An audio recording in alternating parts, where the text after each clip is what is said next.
Donc, re-bienvenue à toi, Louis-Antoine. Excuse-moi, hein, du coup, pour tout ça. Excuse-moi pour la perte de ton Il n'y a temps. pas de mal. Euh, C'est donc, bon, ça va. donc, du coup, tu es un chansonnier pour Dieu, la France et le roi. Et tu avais commencé à te présenter avant les petites coupures de live, surtout ton parcours. Donc, toi, tu as été baptisé très tard. Et puis, tu as cru quand même en Dieu très jeune. Mais après, tu t'es éloigné puisque tu es tombé dans le marxisme et puis dans la gauche, etc. C'est ça, hein. Mm. Donc on s'était arrêté ici.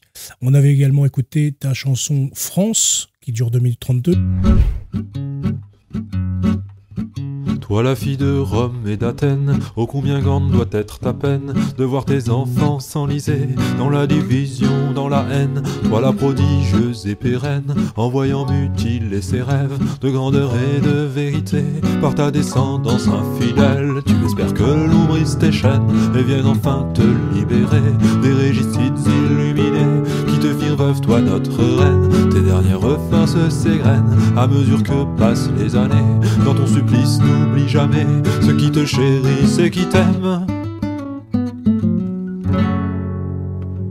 Ce faisant l'heure ton martyr, tous les cœurs qui battent et qui saignent, même pour tous les bougres qui feignent, par orgueil de ne point en souffrir, sont prêts à proclamer ton règne, au sacrifice pour conquérir une victoire incertaine, pour laquelle il est noble de mourir. Si la décision était mienne, ton héritage, ton souvenir, seraient des choses qu'on enseigne, dès l'âge où l'on apprend à lire. L'ennemi a choisi de salir tes racines et les nos chrétiennes, pour que l'on soit honte de dire qu'à ta famille on appartienne. Toi nouvelle Jérusalem, enfant chéri de notre église, toi qui n'es pas sorti indemne des incursions et des traîtrises, phare du monde quoi qu'on en dise, nation millénaire et à même demain de redevenir souveraine face aux colons et leur emprise. La guerre attise en convoitise par sa beauté et sa richesse, pour le génie de ses artistes, de ses penseurs et ses poètes, pour tes montagnes et tes vestiges, que par notre guide céleste, tu sois béni pour le prestige de Saint-Louis et Sainte Thérèse. Ô toi qui par l'heureux baptême de Clovis, pour qui notre Père t'offrit une destinée suprême, faisant que toujours on espère, inspire qui naquit sur ta terre, du prolo au bourgeois bohème, à redécouvrir le mystère de ton histoire et ses emblèmes, de la Provence au Finistère, du Périgord à la Lorraine, pour contempler des monastères, certains du bout du monde viennent, aux fantassins, aux militaires, tombés au front pour que survienne une protection salutaire. Je voudrais dédier ce poème. Et je vous invite d'ailleurs à aller en description pour retrouver et pouvoir acheter l'album de Louis-Antoine. Et puis vous allez également retrouver tous ses réseaux pour pouvoir le suivre. Alors, tu nous expliquais également que tu avais un lien très spécial avec Monseigneur Lefebvre. Et puis on discutait également du fait que à l'heure actuelle, dans l'église dite conciliaire, hein, l'enseignement n'était pas terrible quand on a un jeune catholique. Et donc, tu t'es affilié entre-temps à la fraternité Saint-Pédis. Qu'est-ce qui t'a attiré donc dans cette communauté en particulier? Ma foi, d'abord, rencontrer des fidèles qui étaient des catholiques qui n'avaient pas honte de l'être et qui étaient cohérents, en fait, qui étaient solides dans ce en quoi ils croyaient. De voir la transcendance, le sens du sacré très, très, très développé chez tous les fidèles. Pour être tout à fait honnête, j'ai eu une première expérience de messe tridentine où j'ai pas trop compris ce qui se passait, j'arrivais pas à suivre, j'étais dans mon missel, c'était pas un bon moment. J'essayais d'apprendre à suivre avec le missel, etc. et c'était compliqué. Et en vérité, j'ai mis quasiment un an à y retourner. Ah Mais oui. voilà, je dirais que j'ai eu un temps de lutte où j'ai voulu rester absolument dans ma paroisse. J'avais l'impression de désobéir à notre Seigneur en partant. Et, et puis les scandales, et puis les hérésies, et puis les, les déceptions s'enchaînant les unes après les autres, j'ai fini par franchir le pas, m'inscrire en retraite de Saint-Ignace dans la fraternité Saint-Pédis, et puis après, je n'ai plus jamais fait machine arrière C'était il y a 2 ans et demi environ.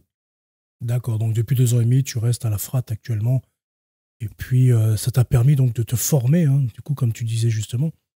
Ça t'a permis de te rendre compte que tu manquais de formation et que pour être catholique, il Ok. faut se former, quoi. Bah, tout à fait. Donc d'ailleurs, je vais peut-être reprendre le propos sur lequel on s'était arrêté Mhm. au cas où, c'est pour ceux qui étaient déjà là à ce moment-là. Euh, Moi, le prêtre qui m'a baptisé un peu vite en 2018, pour, pour sa défense, il estimait que j'étais suffisamment sérieux dans ma foi et que je savais suffisamment ce que je voulais pour me baptiser au bout d'un an de catéchuménat et non de 2. Mais Mhm. de toute façon, vu en quoi consistait ce catéchuménat, à savoir une réunion tous les 3 mois, à lire un évangile aléatoire et à le commenter, finalement, j'aurais fait un an de plus, j'aurais eu les mêmes Mhm. lacunes. Bien On sûr. ne sait pas vraiment, je ne sais pas ce que je reçois au moment où je reçois le baptême, à savoir Mhm. la vie surnaturelle, la vie dans la grâce, euh, l'exemption du péché originel, enfin être lavé du péché originel, repartir à zéro. Je ne sais pas, je ne sais rien des sacrements, je ne sais rien C'est vrai. de la doctrine, de la foi catholique, du catéchisme. Je, on en parlera plus tard, mais Mhm. pour vous donner une idée, pour ceux qui peut-être me connaissent aujourd'hui, euh, 3 ans après mon baptême, c'est comme si j'avais découvert la Sainte Vierge, comme si je savais. C'est tout juste, je savais qu'elle existait, mais pour moi, c'était quelque chose d'anecdotique, qui n'était pas important dans la foi. Enfin, j'avais des tas de lacunes. Et donc, oui, oui, à la fraternité, j'ai reçu une bonne formation que j'ai solidifiée aussi de mon côté, hein, mais au Bien moins, on m'a sûr. donné des pistes. On m'a donné des Oui, pistes. normalement, c'est ça, hein. On donne quand même une belle formation. Et puis après, c'est aux catholiques quand même d'aller chercher aussi le reste. On peut pas tout apprendre non plus directement du prêtre. Mais c'est pour ça qu'il y en a beaucoup des prêtres et des livres, hein, qui peuvent nous aider. Mais c'est vrai, en fait, je te comprends tout à fait sur ce point-là. Et c'est vrai qu'on le dit aussi beaucoup que ce manque de formation est flagrant. Puisqu'en fait, on fait un catéchuménat, par exemple, on ne sait même pas à quoi correspond une messe. Qu'est-ce qu'une messe, en fait? Qu'est-ce que le sacrifice? Bien sûr. Pourquoi on va à la messe? Comment on fait, etc. Voilà, il y a un très grand manque de ce côté-là également. Ça, Tu c'est sais, clair. Napo, tu me disais en off tout à l'heure que toi, tu n'allais pas à la messe tridentine parce Mhm. que tu ne comprends pas, etc., ce qui s'y passe. Moi, j'ai compris la messe quand je suis allé à la messe en latin. Mhm. C'est avant que je ne comprenais pas ce qui se passait. Mais finalement, comme on m'a formé sur le sens de la messe, bon, il y a le missel aidant, hein, on a le français et le latin, donc on arrive à suivre. Mais finalement, moi, c'est le contraire. C'est-à-dire que j'ai compris que c'était le sacrifice de notre Seigneur qui se jouait sur l'autel à chaque messe, Mhm. à ce moment-là. Et avant, bah, avant, je pensais que c'était du théâtre, quoi, une commémoration de la scène, comme disaient les protestants. Euh, J'avais pas ce sens de la gravité de ce qui se passait devant nous. Et Mhm. aujourd'hui, pour me confier un peu à toi et aux auditeurs, c'est, ça n'arrive absolument jamais que je ne verse pas de larmes à la messe. À Ah toutes les oui, messes, je verse des larmes parce que je me dis, mais il y a notre Seigneur qui est en train de se sacrifier pour nous sur l'autel. Et nous, bien sûr. on est indignes. On est indignes. Et j'aime bien cette formule qui dit, dans sa grande sagesse, Dieu, sachant qu'on allait retomber des tas de fois et qu'on allait avoir besoin d'être acheté des tas de fois, a voulu que ce sacrifice de la Mhm. croix soit renouvelé tous les jours depuis que notre Seigneur est monté aux cieux. C'est magnifique. Magnifique. Les mérites de sa crucifixion sont renouvelés sur l'autel et nous, on en a toujours besoin parce qu'on a toujours besoin de Bien se sûr, relever après être tombé. clairement. C'est vrai que la messe, c'est un endroit magnifique. Bonsoir à tous ceux qui viennent de rejoindre. Et comme du coup, vous ne l'avez pas vu ou entendu, en fait, ce soir, j'ai des problèmes techniques, j'ai des problèmes de coupure. Et c'est pour cette raison que je vous conseille de regarder en différé, malheureusement. La vidéo sortira très rapidement, j'espère, sur la chaîne. Donc le live, il sera malheureusement un peu de côté. Mais il y aura une vidéo qui sera bien faite, bien coupée, etc. Parce que du coup, Louis-Antoine prend du temps pour venir. Et donc, ce qui est tout à fait normal qu'à la fin, il y ait quelque chose quand même un minimum sympa. Donc, on va parler un petit peu du rôle de Monseigneur Lefebvre dans tout ça, surtout dans ton cheminement. Et Mhm. pourquoi il a-t-il joué dans ton cheminement finalement? En fait, en premier lieu, parce que déjà, sa vie m'a édifié, sa vie est extraordinaire. On parle quand même d'une vie de saint, en fait. Hein. C'est vraiment la mission en Afrique, l'humilité, l'exercice de la vertu, son ascension fulgurante, où lui, comme tous les, j'ai envie de dire, comme tous les braves gens, ne veut pas des postes qu'on lui donne, mais des promotions, mais il les reçoit avec humilité. Il ne précède pas la providence, il n'a pas d'ambition particulière. Mais bon, il passe de prêtre à directeur de séminaire, à évêque, archevêque de Dakar, vicaire apostolique de sa sainteté Pie XII. Et sa vie est tout à fait édifiante. Et encore une fois, en fait, je pense que Monseigneur Lefebvre, je vais être audacieux dans la formule, mais peut-être qu'avant, j'étais chrétien, je n'étais pas catholique. Et Monseigneur Lefebvre a fait de moi un catholique et m'a fait aimer l'Église, m'a fait aimer les papes, leurs encycliques, l'enseignement qui dispensait. Donc, Monseigneur Lefebvre, je ne sais pas par quoi commencer, c'est des tas de... Je suis édifié par sa vertu, par sa sainteté, par son calme, par son... C'est vrai qu'il est très calme dans ses discours. Quand il prêche, il est très calme. Oui. D'ailleurs, je dis souvent à des frères catholiques de tradition, il faudrait qu'on arrive à imiter Monseigneur en toute chose, c'est-à-dire que il faisait jamais de procès d'attention à personne, il était toujours très doux, il faisait sienne la maxime de Saint Paul, enfin la phrase de Saint Paul qui dit la charité excuse tout. Et Monseigneur Lefebvre avait une douceur lorsqu'il parlait du Saint-Père, le pape Paul VI, du Saint-Père, le pape Jean XXIII, préférant penser par prudence qu'ils ne savaient pas ce qu'ils faisaient, qu'ils étaient mal entourés, etc. Et aujourd'hui, quand je vois que certains n'osent pas venir à la fraternité Saint-Pie X parce qu'ils ont croisé des fidèles qui ont eu une dureté de cœur, des jugements téméraires, etc., ça me rend triste parce que Monseigneur Lefebvre, il n'était pas comme ça. Et les médias ont tout essayé pour en faire un monstre, et certains aussi, certains évêques, certains membres du clergé modernistes l'ont beaucoup calomnié, mais voilà, il a toujours transmis la même chose, il a transmis ce qu'il a reçu au séminaire français de Rome, et il a essayé de sauver l'Église humblement parce qu'il aimait l'Église, et je pense que on juge l'arbre à ses fruits, et les fruits de la fraternité Saint-Pie X sont extraordinaires. Le nombre de religieux qu'on a dans le monde, les écoles. Je sais pas, moi je vis à Nantes en ce moment là.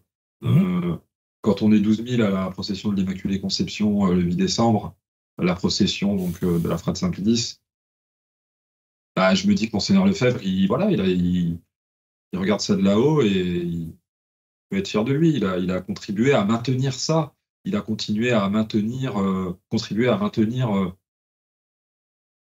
des petites étincelles de ce qu'est être catholique, affirmer sa foi.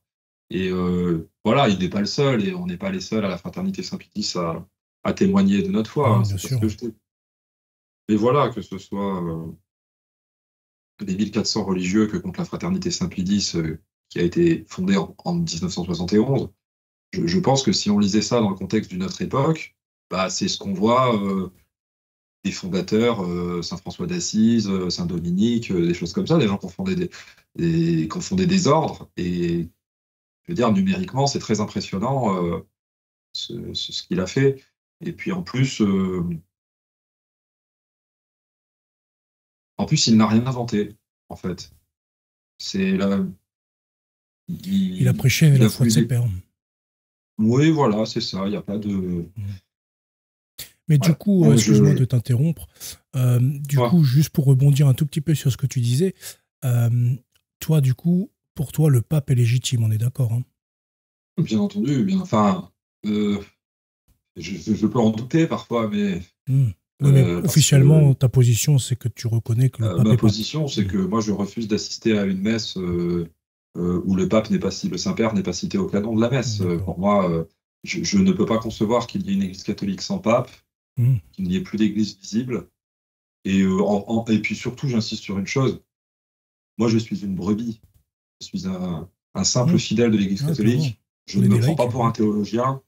Et donc, le phare dans la tempête, c'est Monseigneur Lefebvre. Et Monseigneur Lefebvre a été prudent sur cette question.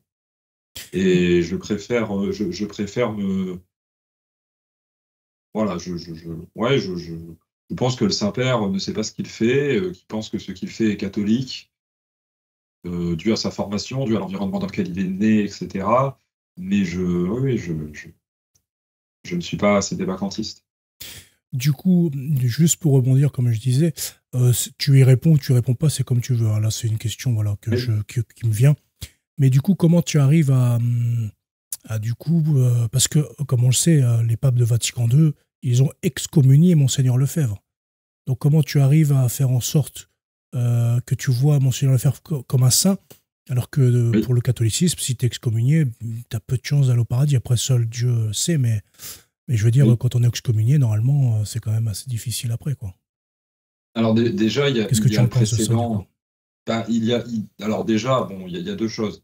Bon, il faut rappeler que quand même le Saint-Père Benoît XVI est revenu sur cette décision en 2007. Sur les prêtres, sur les évêques, mais pas sur en tout cas sur les évêques. En tout cas, il a levé les excommunications sur les évêques de Monseigneur Lefebvre. Mais non, surtout moi, ce qui va m'intéresser, c'est le précédent Saint Athanase, c'est-à-dire Saint Athanase d'Alexandrie au 5e siècle, combattait l'arianisme avec véhémence, qui était l'hérésie en vogue, qui a mis en feu le monde chrétien, et le pape Libère a excommunié Saint Athanase. Aujourd'hui, Saint Athanase, il est docteur de l'Église. Il est saint et docteur de l'Église. Donc l'Église est revenue sur sa décision. L'évêque Cochon, qui représentait l'Église catholique... Mais est-ce qu'il était légitime d'excommunier également Saint Athanase? Est-ce qu'il était légitime? Puisqu'il y avait quand même deux partis qui s'affrontaient à ce moment-là. Il y avait les arianistes et puis le vrai catholicisme. Non, mais je ne jette pas la pierre au pape Libère. Tout le monde peut se tromper. Et il n'y a pas de problème. C'est juste que Saint Athanase est au ciel, on le sait, puisqu'il a été canonisé. Oui, tout à fait. Il est docteur de l'Église, et pourtant pendant un petit moment, son statut, c'était qu'il était excommunié. Donc pour toi, tu penses qu'en fait, dans le futur, l'Église en fait reviendra sur cette décision, et puis, en tout cas, sera peut-être bien heureux, quoi. Pour moi, il n'y a que deux cas. Hein. C'est soit Monseigneur s'est lourdement trompé, et effectivement, il a mérité son excommunication, ce dont je doute. Soit la Rome moderniste revient à la foi catholique et se rend compte de ce qu'était cet homme, de ce qu'a voulu faire cet homme, et il va finir sur les autels. Il va finir bien heureux et canonisé. Soit il reste excommunié. Pour moi, il n'y a pas de, juste milieu.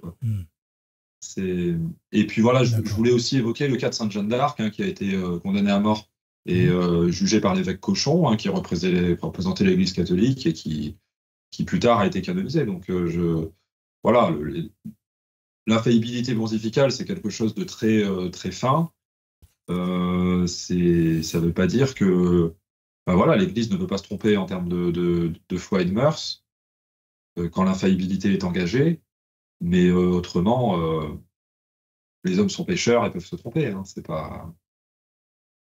D'accord. Bon, après, on ne va pas rentrer dans un débat théologique. Hein. Mais et du coup, tu nous as parlé... Ouais, non, c'est pas le but du tout. Hein. C'était vraiment une question qui me passait par la tête. Hein. Par contre, tu nous as parlé également de ta dévotion à la très Sainte Vierge Marie, qu'on peut apercevoir derrière toi également.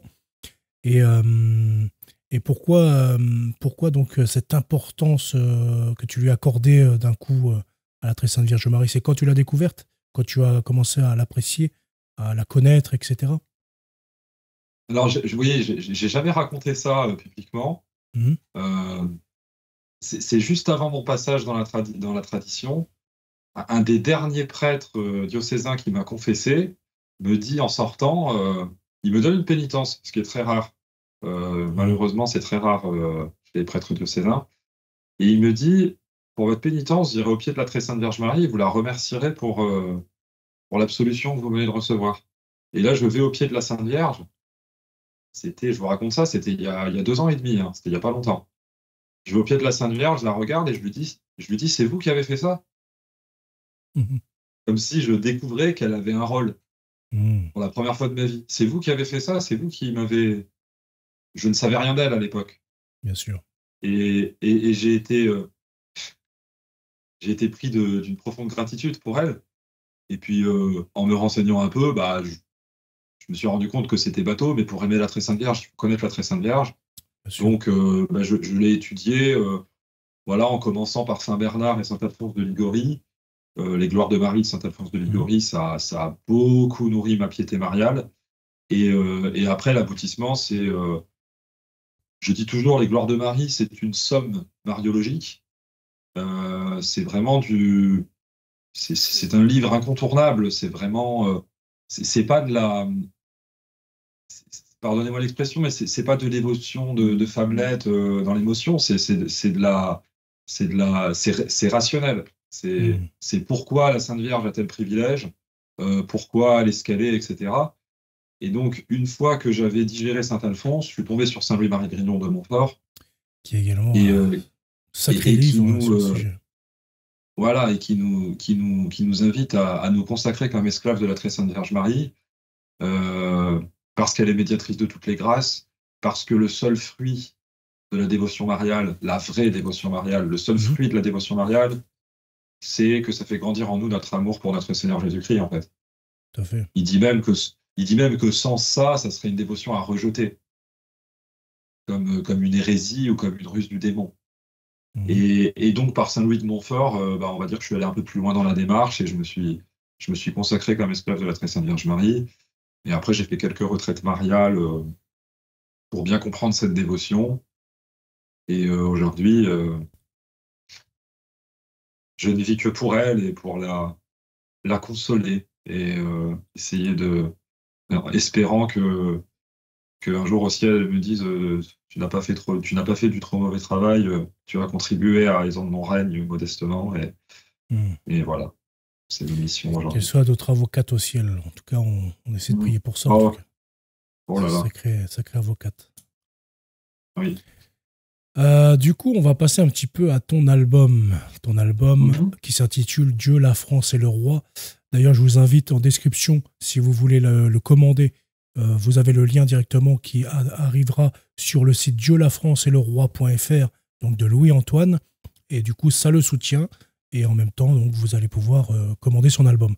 Est-ce que tu as l'album, il est que en physique ou il est aussi en numérique? Est-ce que sur Spotify et tout ça, non? Non. Je suis, pour des raisons politiques, je ne vais pas aller sur les grosses plateformes. D'accord. Il a été disponible en écoute libre en entier le premier mois, là, quand il est sorti. Maintenant, il reste 4 chansons sur la page écoute de mon site. 4 chansons sur 10 sont gratuites sur la page écoute de mon site. Et si quelqu'un commande l'album et qu'il me dit je ne peux pas lire le CD, etc., je lui envoie un courriel et je lui envoie les pistes. D'accord. En plus du CD, comme ça il a l'objet. Donc il y a toujours moyen de s'arranger en fait numériquement. Donc pour le moment, voilà, politiquement, tu veux pas te mettre chez les gros capitalistes. Oui, c'est même plus que ça. C'est plus qu'un problème de capitalisme, c'est presque un problème de... Enfin, je devrais pas dire ça, parce que là, on est actuellement sur YouTube. Mais oui, voilà, c'est les GAFAM. Qui prônent le LGBTisme, etc. Oui, c'est... Beaucoup de problèmes.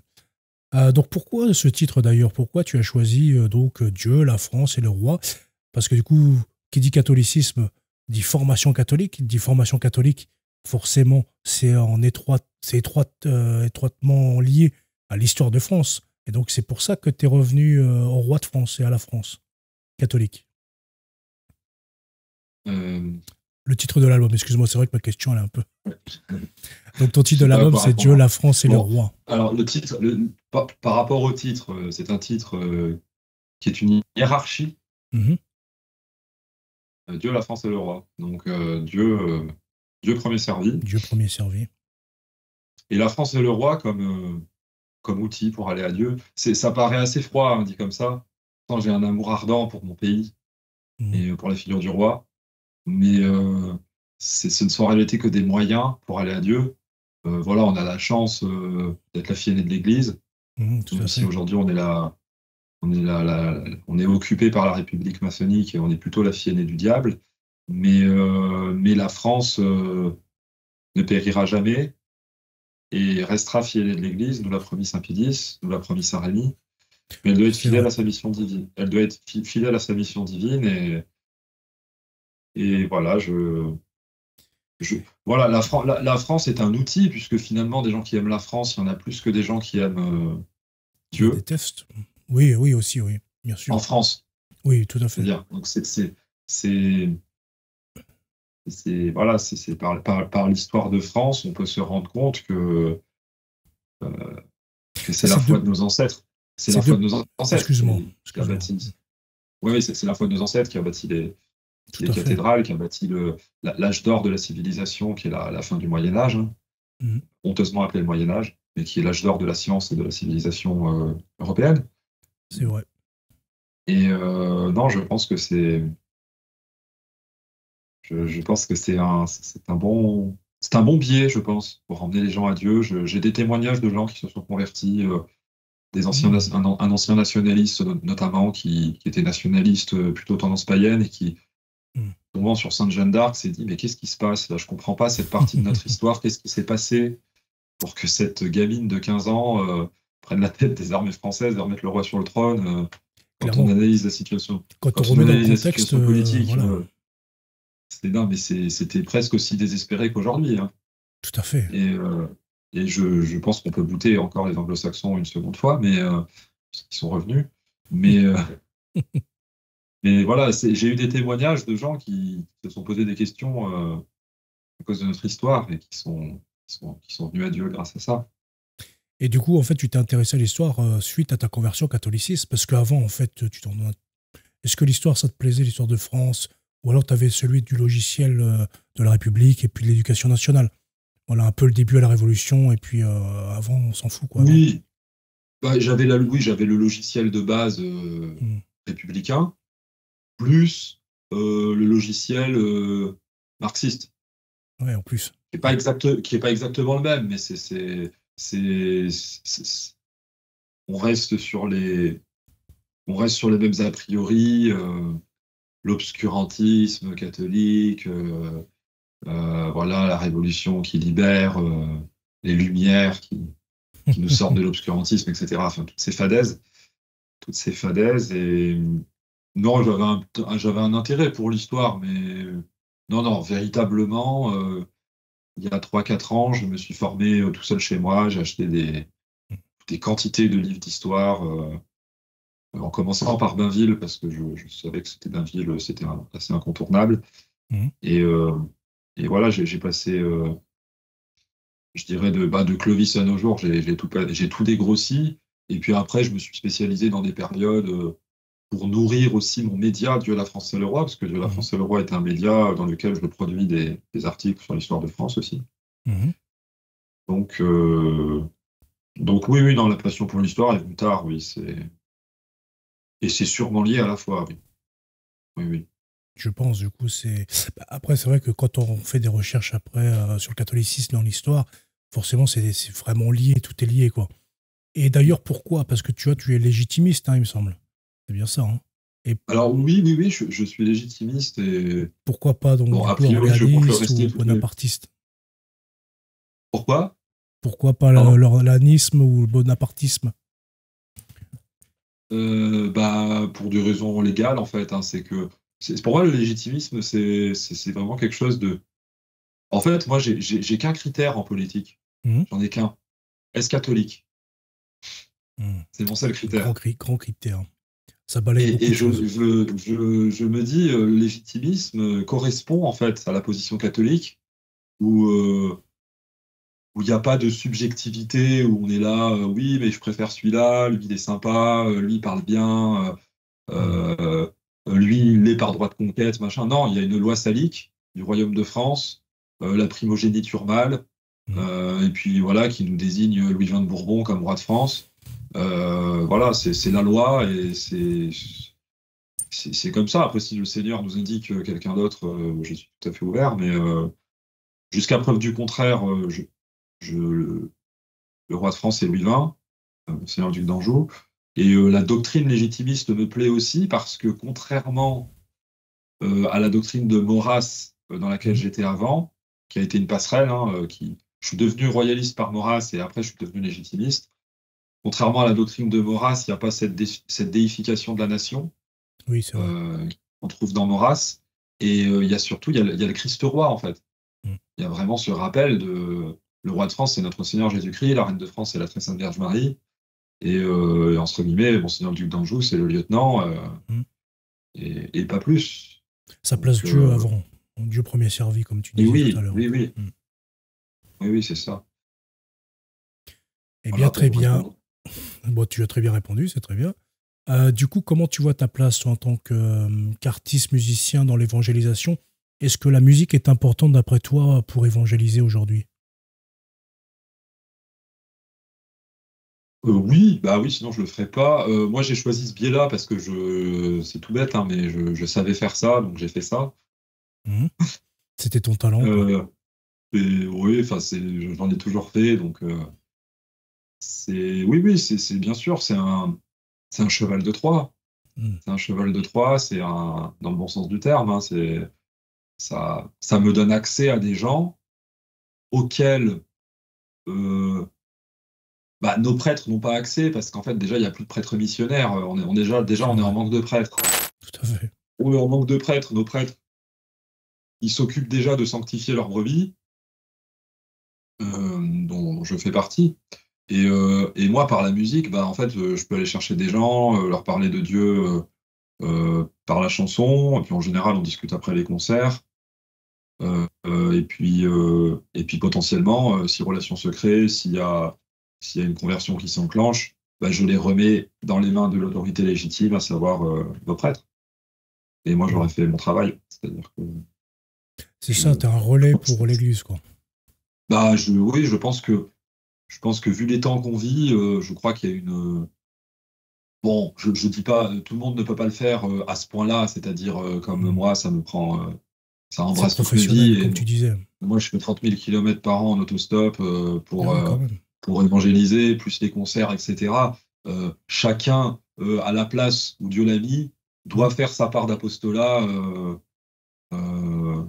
Voilà, j'ai beaucoup de respect, par exemple, pour les gens qui sont dans la milice de Marie. Parce que eux, ils font du porte-à-porte pour donner des médailles miraculeuses. Et alors, pour le coup, c'est une forme d'apostolat que je trouve... c'est tellement... on pourrait se dire, c'est tellement sûr qu'on va se faire jeter que pour moi, ceux qui font ça, là, ils font ça une fois par semaine ici à Nantes et partout en France. Ça, je trouve ça très courageux. Et c'est des gens qui ont un travail un peu plus conventionnel que le mien, où on va dire que l'évangélisation n'est pas inclus dans leur travail, et qui prennent sur leur temps libre. Et j'ai beaucoup de respect pour les gens qui font ça.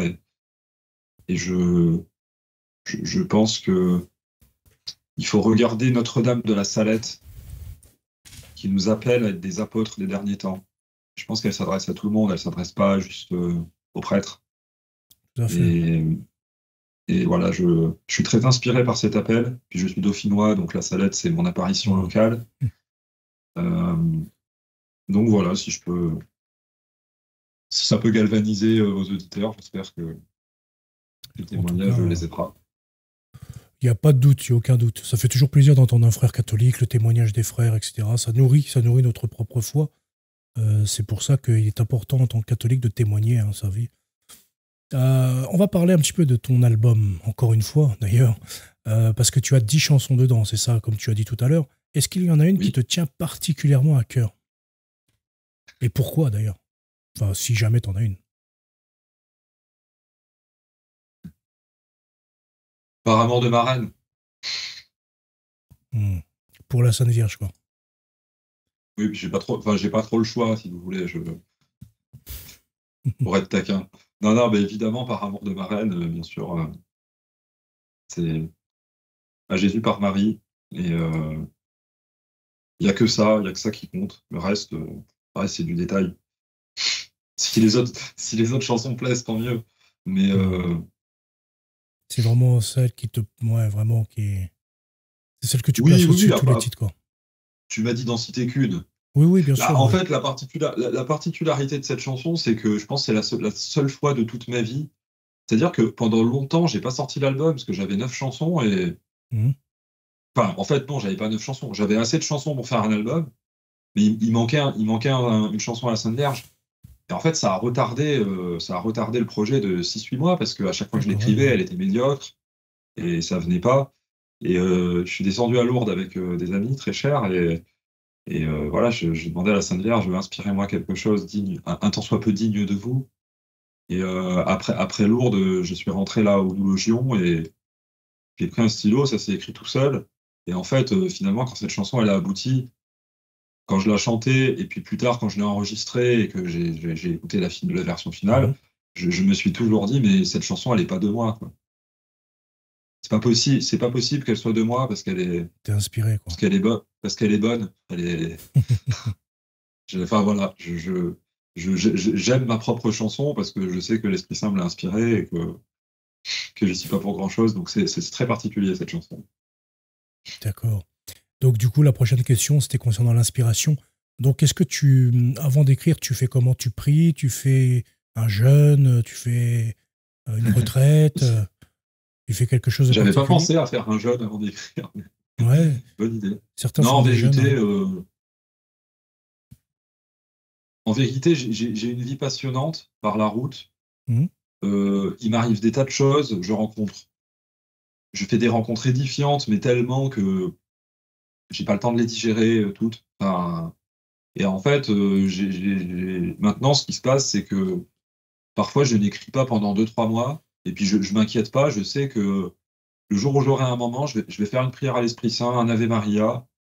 Je vais prendre le stylo et ça va s'écrire tout seul. Parce que je disais à un confrère auteur il n'y a pas longtemps, un petit jeune, il disait qu'il n'arrivait pas à écrire. Et moi, j'ai commencé à écrire des chansons, j'avais 14 ans. J'ai fait 7 ou 8 albums avant d'être catholique. Et, 7 et 8, ah oui, quand même. J'en faisais un par an à peu près. Et je disais à ce jeune homme, je lui ai dit, j'ai mis 15 ans à comprendre que ça servait à rien d'écrire si on n'avait rien à dire. C'est pas faux. Bah oui, c'est ça. Donc aujourd'hui, c'est très facile d'écrire parce que je prie. Donc je suis dans l'abandon et je sais que c'est un petit peu inspiré. Et en plus, j'ai plein de choses à dire parce que je rencontre des personnes édifiantes. C'est pas les sujets qui manquent. En plus, j'écris un peu sur l'histoire. J'essaie de vulgariser l'histoire de France en chanson. Donc non, c'est pas. Et, avant de ma véritable conversion, je ne priais pas avant d'écrire. Et il s'avère que 3 chansons sur 4, je les jetais à la poubelle. Depuis que je prie avant d'écrire, je n'ai jamais jeté une chanson à la poubelle. C'est-à-dire que toutes mes chansons se retrouvent dans un album, ou alors au moins je les sens en concert. Si je ne les mets pas dans un album, c'est. Donc voilà. Ah oui, sur le concert, ça peut être des chansons différentes du coup. Est-ce qu'on peut trouver, par exemple, ton programme des concerts, ou comment on peut savoir où tu es à tel moment, à telle date? Il y a une rubrique sur diolafranceeleuroi.fr qui s'appelle Louis-Antoine de partout. D'accord.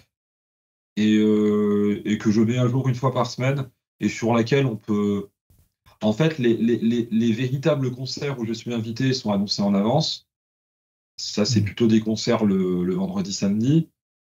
Et en fait, pourquoi je la mets à jour tout le temps? Parce que c'est mes déplacements et les gens qui me prêtent logis qui conditionnent tous les concerts que je fais la semaine sur les marchés. Ah oui, d'accord. Donc souvent, le dimanche, je sais à peu près de quoi ma semaine suivante sera faite et j'envoie sur les réseaux et sur cette page. Je serai lundi au marché je sais pas, du Buisson de Cadouin. Mardi, je serai à la Linde. Mercredi, je serai, selon la région où je me trouve. Donc ça, c'est vraiment au dernier moment que je préviens. Mais mes auditeurs, ils viennent rarement sur les marchés. Hein. Oui, bien sûr. C'est arrivé une paire de fois, mais... Et il y a ça, et puis sinon, il y a une petite carte interactive sur laquelle je mets à jour mes déplacements pour que les gens voient où où je me trouve. Voilà, au même endroit. Louis-Antoine de Partout, sur le site, en page d'accueil. Donc j'invite les auditeurs à aller le voir également, à aller voir le site internet, et puis à assister au concert si vous voulez. Et du coup, tu disais sur les marchés, là, tu fais donc de la guitare, etc. Mais en fait, c'est pas programmé, tu viens, tu te mets à un emplacement et puis tu grattes, en fait, c'est ça. C'est mon petit reste anarchiste. C'est vraiment, on me dit tout le temps, pourquoi vous prévenez pas les mairies, etc. Des choses, parce que j'ai pas envie, en fait, parce que j'ai envie. J'aime bien quand les choses sont simples. J'aime bien quand les choses sont simples. Et bien sûr qu'il faut respecter la loi, etc., quand elle est légitime. Mais je fais de mal à personne. Bien sûr. Quand je vois que ça embête, je change de place, je joue moins fort. Je demande toujours aux vendeurs de fruits et légumes ou aux bars qui se trouvent pas loin si je peux me mettre là, si ça les dérange. Et ensuite, je m'installe, je mets mon pieu décor dans la caisse de ma guitare, je mets des petites icônes de Notre-Dame et de Notre Seigneur, et puis je commence à chanter, et puis en général, voilà, il va y avoir un peu d'indifférence et de mépris chez certaines personnes, mais la plupart des gens, ils sont ravis, donc... Ils aiment ça quand même, ouais. Pardon ? Les enfants aussi, je pense que du coup, ils doivent adorer les enfants. Hein. Les enfants, oui, les enfants. Puis mine de rien, ça, parce que peut-être on se dit des enfants ne comprennent pas, etc. Mais peut-être que ça, quand même, ça met quelques petites graines dans leur esprit. Et puis, peut-être que ces graines vont germer et puis les pousser à l'interrogation un petit peu plus tard. Parce qu'avec des bribes de souvenirs de temps en temps comme ça. Moi, ma théorie, c'est qu'il y a deux choses qui différencient les enfants des parents dans ce contexte. La première est purement rationnelle, c'est que l'enfant est libre. Alors que le parent, il est plutôt... des fois, il n'aime pas l'imprévu, il est là, il est dans son carcan, il est venu acheter des fruits, il y a un musicien, et peu importe. Alors que l'enfant, c'est il y a un musicien, c'est incroyable, et je le vois tirer le bras de sa mère ou de son père, donc lui, il veut rester. Donc ça, c'est l'espèce d'attrait naturel de l'enfant pour ce qui est inhabituel, donc un artiste, par exemple. Et la deuxième chose, c'est que je pense que l'enfant est plus naturellement attiré par Dieu, parce qu'il n'a pas encore subi toute cette propagande rationaliste. Et combien de fois les enfants me demandent s'ils peuvent prendre ma première dame dans la main, ou je sais pas, ils sont attirés par le décor en fait qu'il y a autour. Donc, parce que c'est inhabituel en plus, hein, comme tu le dis très bien. Avec cette déchristianisation, eh bien, il y a aussi ces choses-là qui sont normalement normales, en fait. Eh bien, les enfants, ils ne voient plus, ils ne savent plus qui c'est, ils savent pas ce que c'est, en fait. C'est vrai que c'est bien, d'ailleurs, de venir spontanément comme ça dans des lieux, eh bien, que les gens ne s'attendent pas forcément à voir quelqu'un eh bien chantonner pour Dieu et pour le roi et la France. Bon, maintenant, on doit te connaître, hein, mais les gens, ça doit les surprendre quand même. Hein. Et puis, à chaque fois. Les gens ne me connaissent pas, hein, parce que moi, je change de village tout le temps. Donc, tu restes pas cantonné à la Bretagne Sud? Ah non, je suis dans toute la France. Oui, je fais vraiment... je suis beaucoup en Périgord, je suis beaucoup en Charente, dans le Pays Basque, en Haute-Loire, dans le Cantal. Qu'est-ce que j'ai fait beaucoup? Le Dauphiné. J'ai fait une tournée dans le centre de la France. Là, j'ai fait une des plus belles tournées de ma vie il y a très peu de temps, où j'ai fait toute la Normandie. Après, je suis allé en Picardie, puis dans les Flandres. Non, je vais vraiment partout. Hein, c'est pas... Je suis rarement près de chez moi. Ah oui, d'accord. Et pour aller dans ton sens, oui, bien sûr, les gens sont complètement surpris. Et en fait, vous aussi, vous seriez surpris. Moi, je ne le suis plus. Mais finalement, il y a 10 jours, j'ai crié « à bas la République » sur un marché, alors qu'il y avait des mecs qui tractaient pour Bardella et pour Mélenchon. Et les gens étaient pas du tout hostiles à ce que je venais de dire, bien au contraire. Donc des fois, il y a des choses qui peuvent nous paraître dangereuses, ou oh là là, les gens, ils vont pas aimer. Même le fait d'affirmer sa foi, finalement, il y a beaucoup de gens qui n'ont pas la foi et qui respectent simplement le fait que quelqu'un aille au bout de ses idées, en fait. Et du coup, est-ce que c'est ici que, en fait, tu gagnes aussi de l'argent? Tu mets un petit panier, les gens mettent de l'argent qu'ils veulent, etc. Les gens sont assez généreux. Oui. L'argent des marchés, c'est de l'argent de poche, ça paie les frais de route, quoi. Le chapeau médian, c'est 24 € à peu près en 1h30, 2 heures de jeu. Donc, à coût de 5-6 concerts par semaine, ça me paie mes frais de route. Bien sûr. Je gagne pas ma vie sur les chapeaux des marchés, je gagne ma vie sur les concerts où l'on m'invite et sur les ventes d'albums surtout. Aussi, effectivement. Donc du coup, si vous avez un bar, ceux qui vont nous écouter, qui nous écoutent ou qui vont nous écouter, si vous avez un bar, n'hésitez pas à l'inviter, il viendra en stop, même si c'est à 900 km, il sera là, j'en suis certain. Donc n'hésitez pas à le contacter.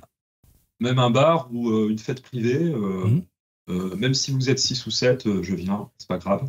Fête privée, association, paroisse dans la mesure où je ne joue pas dans une église, hein, ça c'est pas possible, mais dans une salle à part volontiers. Voilà, n'hésitez pas, soyez créatifs et j'attends vos propositions. Par courriel, oui, peut-être mettre... oui, il faut me contacter à Louis-Antoine, tout attaché, @netc.fr. Et Napo, tu le mettras peut-être en... Oui, je vais mettre en description, si tu veux, en commentaire ou en description. Comme ça, tout le monde aura tout. Est-ce que tu as des projets musicaux, donc après cet album-là? Tu as d'autres projets, un autre album en vue? Quelque chose, peut-être que tu ne peux pas en parler, hein, mais... Si. Dans 8 jours, je serai chez mes très chers amis de la controversée librairie Arts Enracinés au Puy-en-Velay. D'accord. Pour l'avant-première de mon 2e album. Donc, c'est l'avant-première dans le sens où ça sera le premier concert où, avec mon second qui m'accompagne à la guitare, nous allons jouer l'intégralité du nouvel album. Nouvel album que nous enregistrerons au mois d'août. Le premier titre sortira le 22 août pour la fête du cœur douloureux Immaculée de Marie. Le titre s'appelle Servus Mariae, qui est le nom de l'album. Donc Esclave de Marie. Donc le 22 août, sortie de la première chanson.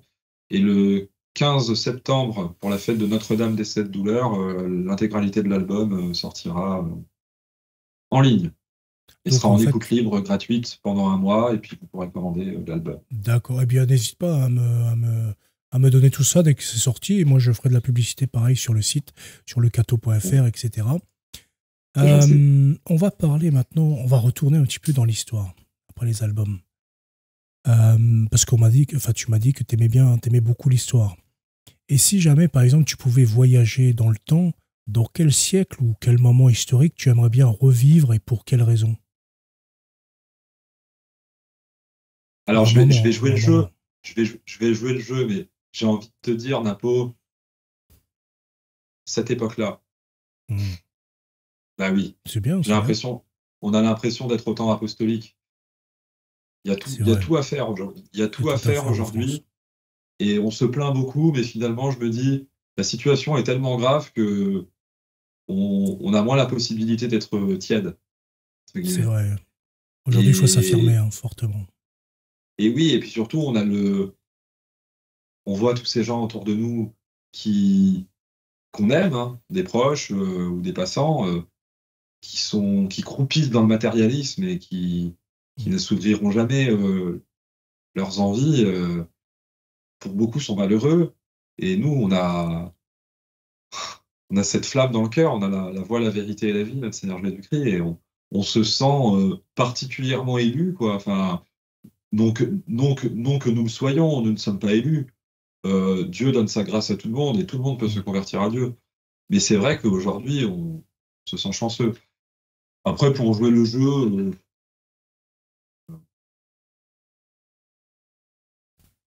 je sais pas si ta question est est-ce que j'ai une période historique préférée, ça serait peut-être plus facile à... Oui, aussi, si tu as un siècle préféré ou une période ou une situation, par exemple, je sais pas, une guerre en particulier, un sacre de Clovis ou je sais quoi.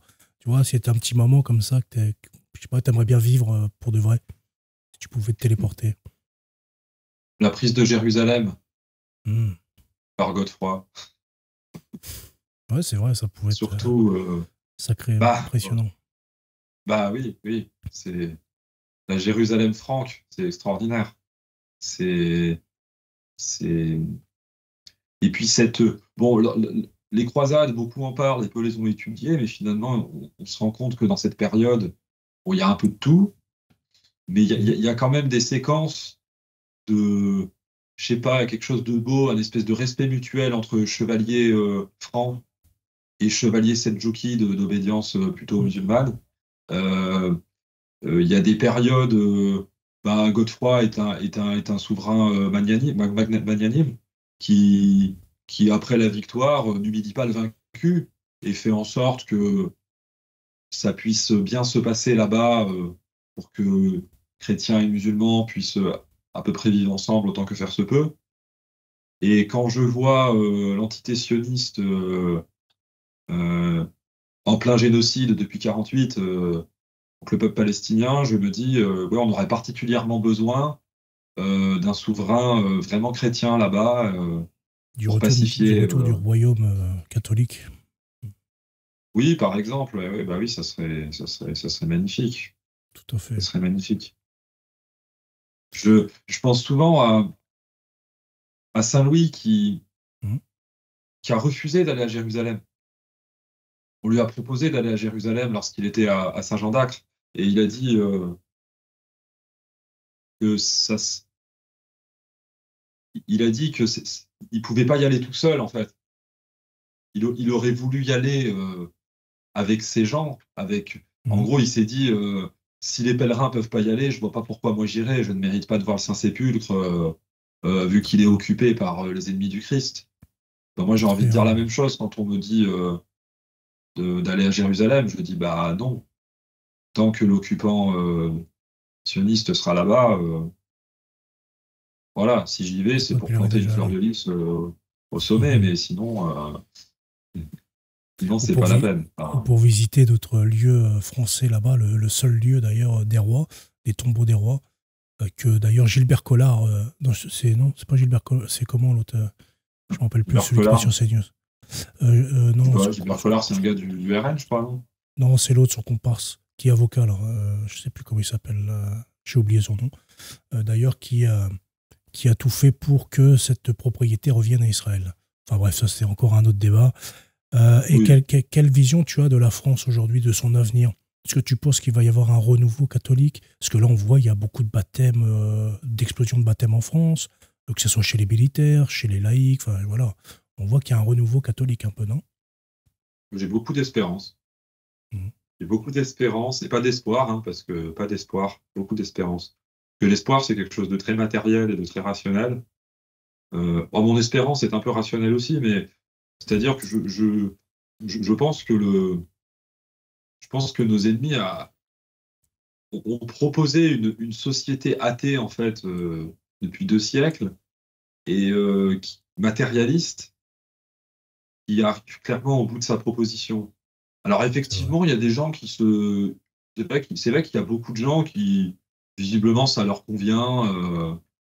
On n'a pas l'impression en tout cas, ils se pensent heureux. Et non, moi je pense que, comme tu dis, il y a des signes très encourageants. 12 000 baptêmes à Pâques d'adultes cette année, dont 700 musulmans. C'est vrai. C'est très encourageant. C'est assez spécifique à ce qu'on appelle la tradition, j'aime pas trop le mot, mais la fraternité Saint-Pudis et à toutes les chapelles traditionnelles.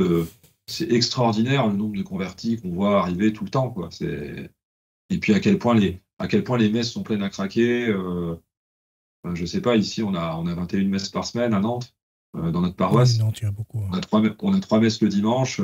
À 8h du mat, il y a 400 personnes, et à 10h30, il y a à nouveau 400 personnes, et à 18h30 le soir, il y a peut-être 150, 200 personnes. Enfin, c'est très encourageant.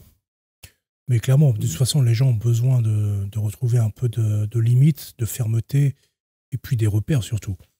Qu'aujourd'hui, on n'a plus beaucoup. Et puis même dans les prêches de nos vieux prêtres, pas tous, attention, il y a encore des prêtres qui prêchent très bien, mais il y en a certains, c'est très mou, c'est très mollasson. Donc il y en a, ils ont besoin quand même un peu de fermeté, quoi. Et c'est là où du coup, la FSPX et puis la FSSP, etc., répondent à ces gens-là qui ont besoin de fermeté. Et puis, et aussi, j'ai pas honte de le dire, hein, des prêtres diocésains. Moi, j'ai ma position claire sur sur la tradition, je trouve que la messe de Saint-Pie V est magnifique et je voudrais que le plus de gens possible y retournent. Ceci étant dit, il y a des curés de campagne, des prêtres diocésains qui sont extraordinaires, hein, ça existe aussi. Et tout à fait. Dieu merci. Dieu merci. Heureusement, oui. Oui. Il y a encore des saints prêtres aussi. Beaucoup des fois qui luttent également tout seuls. Hein. Ils ont même l'autorité et les laïcs contre eux. Ben, je sais, j'en connais un, je vais pas le nommer parce que il est un peu connu, mais qui est très attiré par la tradition, par la messe tridentine, par la soutane, les ornements, tout ça. Et en fait, il préfère rester à sa place de curé de paroisse parce que il veut pas laisser ses âmes. Bien sûr. Par confort. Et puis c'est compréhensible. Et ça, quand on connaît des gens qui font ça, on est obligé d'avoir un avis nuancé et de pas être manichéen et de dire tous les prêtres en soutane qui font la messe en latin, c'est super, et puis tous ceux qui sont en messe Paul VI, c'est tous des apostats. Enfin, c'est beaucoup plus compliqué que ça. C'est ça, et puis il y a même des mauvais prêtres à la FSSPX, tout comme il y en a des mauvais dans les paroisses. Donc c'est pas ni tout blanc ni tout noir, ça c'est clair. Je n'ai pas croisé de mauvais prêtres à la FSSPX, mais il y en a peut-être. Il y en a peut-être, il y a aussi beaucoup, il y a aussi des actes pédophiles, donc en parlant des mauvais prêtres, c'est de ça aussi que je parle. Comme il y en a aussi oui, non, mais ça, il y a eu, je sais qu'il y a eu deux dossiers en une cinquantaine d'années de FSSPX. Il y en a un peu plus que ces deux dossiers de. Enfin, moi j'en ai deux en tête. Bon, même si c'est plus que deux. De toute façon, c'est deux de trop, ou quel que soit le nombre. On est toujours scandalisé par ça. Mais après, c'est sûr que ça, il faut le dénoncer. Ce genre de choses est inacceptable, surtout venant d'un prêtre, peu importe s'il est FSSPX ou pas, ou peu importe. Oui, voilà, ça. Ce genre de truc. Alors, on n'a pas parlé un petit peu de tes défis aussi. Est-ce que dans ton évangélisation, comme ça, sur le bord des routes, sur l'autostop, est-ce que tu étais confronté à des difficultés, à des obstacles, ou alors à peut-être de la violence physique par rapport à tes idées, etc. Violence physique, pour l'instant, ça vient pas. Violence verbale, oui. Mépris. Moquerie. Je pense que mon mode opératoire étant d'aller le plus possible dans le pays réel, en fait, hein, dans les villages, dans les campagnes. Je pense que tu sais, tous ces phénomènes, Black Bloc, Antifa, tout ça, c'est vraiment des trucs de ville, ça. Oui, tout à fait. Ça n'arrive pas à la campagne. Et quand bien même, ça a dû arriver, hein. Quand bien même quelqu'un peut être scandalisé, parce que des fois j'ai des chansons qui sont un peu taquines, hein, j'ai pas que des chansons. Bon, je parle d'odieux dans toutes mes chansons, mais j'ai des chansons qui sont taquines politiquement sur des sujets, sur des sujets un peu interdits. Et je pense que ça a dû arriver que des gens soient tentés de m'en mettre une, mais en fait j'ai tellement de gens dans la poche à chaque fois quand je suis sur un marché. Il y a tellement de gens autour de moi qui sont contents que je sois là. Pourtant je les connais pas, hein, mais sans me jeter des fleurs, ils voient bien que je suis souriant, que je suis sympathique et que